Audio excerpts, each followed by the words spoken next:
यायचाच वर्ण जास्त आहे. तुकडोजी महाराजाचं भजन ऐकायला कोणी येत नाही. आणि चमत्कारवाल्याच्या तिथं फुल गर्दी राहते. मला चाकू मारले हे असलेच महाराज लोकांमुळं. मुंबईतच तुमच्यावर 2दा-3दा हल्ले झाले ना? हाव, त्याच्या धमक्या असं अनेक वेळा.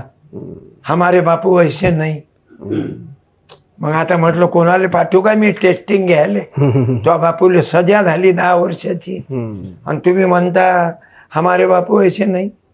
कधी कधी 10-12 जण घरी येतात, धमकी देतात, त्रास देतात. पण आता आपल्याला मालूम आहे मायनं मा नाव सत्यपाल ठेवलं. मा नाव ठेवायला कोणी पंडित नव्हता. मायनं नाव ठेवलं ओनली सत्यपाल. मा पोराचं नाव तरी मी धर्मपाल ठेवलं. मा पुतण्याचं नाव नीतीपाल आहे. पण याचं माझं नाव सत्यपाल मायनं ठेवलं.